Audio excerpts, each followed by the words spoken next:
Oke, sekarang kita akan lanjut ke cerita berikutnya. Anak-anak tetap fokus ya.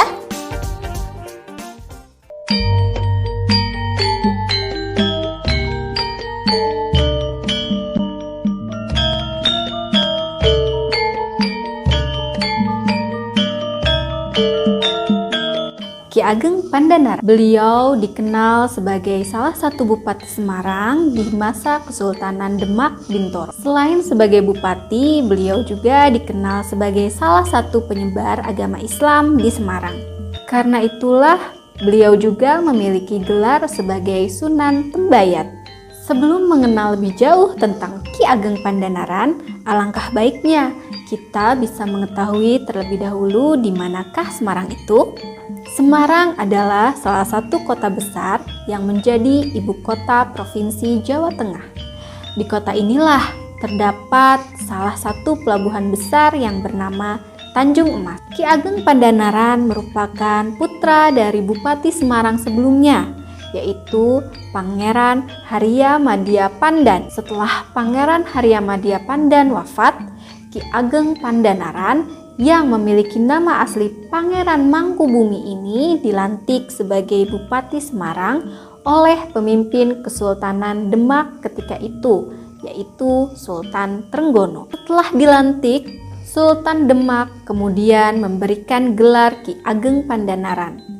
Konon, penunjukan Ki Ageng Pandanaran merupakan usulan dari dua orang penasehat kesultanan, yaitu Sunan Kalijaga dan Adipati Hadiwijaya atau yang dikenal dengan julukan Joko Tingkir. Ki Ageng Pandanaran pun melanjutkan usaha yang telah dirintis oleh ayahnya dalam membangun Semarang.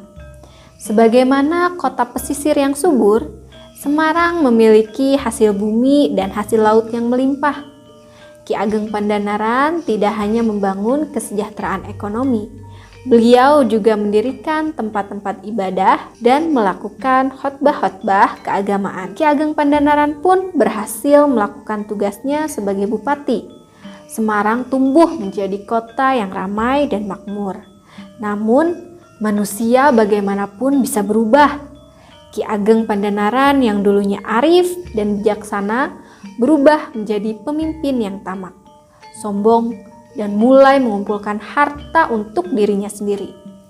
Bahkan Ki Ageng Pandanaran pun juga tidak ragu-ragu lagi bersifat kejam. Suatu hari dia memukuli tukang rumputnya hanya karena kurang memberi makan kepada kuda-kudanya. Kekuasaan yang berlebihan ternyata telah mengubah seorang yang lemah lembut menjadi seorang yang kejam. Pada suatu hari datanglah seorang penjual rumput ke rumah Ki Ageng Pandanaran. Belum sempat penjual rumput tersebut mengucapkan salam, Ki Ageng Pandanaran langsung menghardik. "Hei, siapa kamu? Berani-beraninya datang ke rumah bupati." "Ampun Gusti Bupati, hamba ini seorang penjual rumput. Kiranya Gusti Bupati berkenan membeli rumput-rumput saya." Mengetahui orang yang datang tersebut menjual rumput, Ki Ageng Pandanaran segera melihat rumput yang dibawa orang berpakaian compang-camping tersebut. Lumayan bagus juga rumput yang kamu bawa. Ayo, ikut aku ke belakang. Berikan rumput yang kamu bawa ke kuda-kuda itu." Penjual rumput segera melakukan perintah Ki Ageng Pandanaran. Semua rumput yang dibawanya diberikan kepada kuda-kuda peliharaan bupati. Semua kuda itu melahap semua rumput yang masih segar. Melihat rumput yang dibawanya berkualitas bagus dan disukai oleh kuda-kudanya, Ki Ageng Pandanaran pun berbicara kepada penjual rumput tersebut. "Sepertinya kuda peliharaanku menyukai rumput yang kamu bawa. Dari manakah rumput itu kamu ambil?" "Gusti Bupati, rumput ini saya ambil dari Jabal Khan." "Hahaha, hei penjual rumput miskin, jangan bercanda denganku. Jabal Khan itu jauh dekat pantai selatan sana. Hatiku sedang senang sehingga aku tidak akan mencambukmu. Lagi pula, jika kamu mau, kamu bisa bekerja di sini sebagai pencari rumput untuk kuda-kuda." Hamba ini senang sekali dengan tawaran Gusti Bupati. Hanya saja, apakah Gusti Bupati sanggup menggaji saya?" Hai penjual rumput miskin, berani sekali kamu menghinaku. Apa kamu tidak melihat semua harta kekayaanku? Aku bisa menggaji 100.000 pencari rumput sepertimu. Gusti Bupati, semua harta yang Anda miliki tidak ada apa-apanya dari harta yang saya miliki. Sepertinya kamu semakin lancang. Harta macam apa yang kamu miliki? Tunjukkan. Penjual rumput itu tidak menjawab kemarahan Ki Ageng Pandanaran. Dia segera mengambil cangkul dan mencangkuli tanah di sekitar. Sungguh ajaib, semua tanah yang dicangkulnya berubah menjadi bongkahan emas. Ki Ageng Pandanaran terkejut dan dia membisu menyaksikan emas-emas yang berserakan di sekitarnya. Ki Ageng Pandanaran yang sudah hilang kemarahannya dan berubah menjadi rasa heran. Kisana, sebenarnya siapakah kamu? Penjual rumput segera membuka capingnya. Kanjeng Sunan Kalijaga, maafkan hamba, maafkan muridmu ini. Ki Ageng Pandanaran yang mengetahui bahwa penjual rumput tersebut ternyata Sunan Kalijaga segera bersimpuh. Sunan Kalijaga segera membantu Ki Ageng Pandanaran berdiri. Berdirilah, jangan bersujud di depanku. Hanya kepada Allah semua manusia wajib bersujud. Maafkan hamba Kanjeng Sunan. Hamba sungguh tidak mengenali wajah Kanjeng Sunan. Tentunya kamu tahu maksud kedatanganku ke sini. Kamu harus kembali menjadi bupati yang baik. Semua harta benda yang kamu miliki hanyalah titipan dari Allah. Tidak ada satupun manusia yang punya harta di muka bumi ini kecuali sekedar titipan sedikit oleh Yang Maha Kuasa. Nah, sebagai bupati, kamu harus memikul tanggung jawab yang kelak akan dihitung di depan Allah. Ingat-ingatlah itu.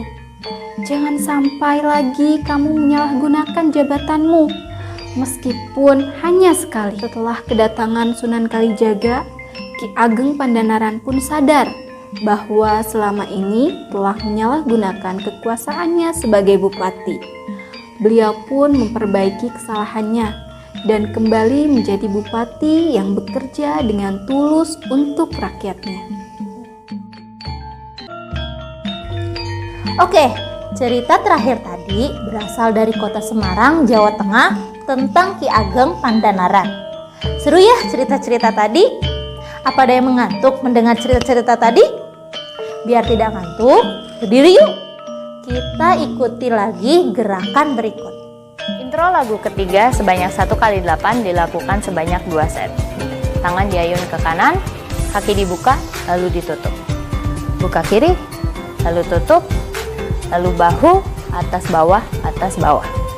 Sekali lagi. 1, 2, 3, 4, 5, 6, 7, 8. Lagu ketiga adalah Cublak-Cublak Suang dari Jawa Tengah. Gerakannya sebanyak 2x8 ditambah 4 hitungan dan diakhiri dengan 1 putaran. Gerakannya seperti ini. 1, 2, 3, 4, 5, 6, 7, 8. 1, 2, 3, 4. Dilanjutkan dengan gerakan tangan mengayun ke kanan. 5, 6, 7, 8. Lalu bahu 2 kali. Up, up. Dibalas ke kiri dengan bahu 2 kali, up, up, lalu diakhiri dengan putaran. Mari kita ulang sekali lagi.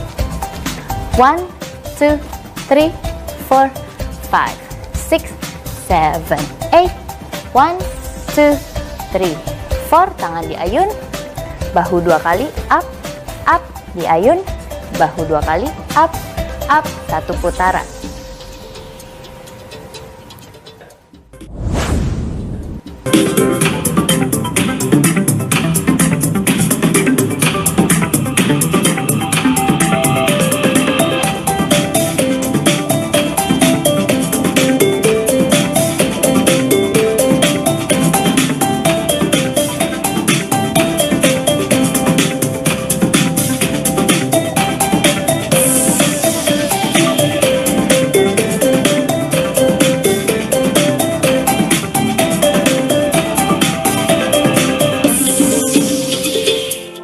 Gimana?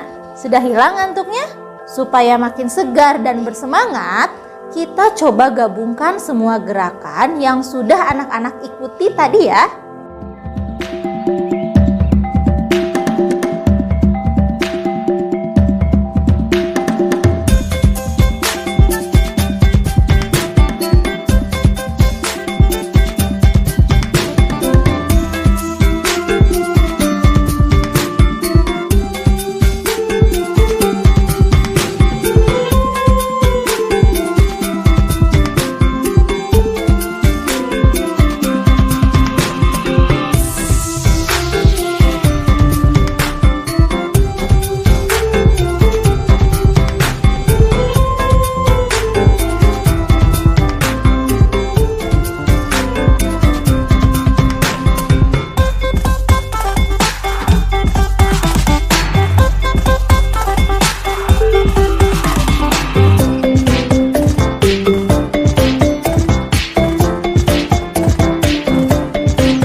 Coba anak-anak ulangi kembali gerakannya ya.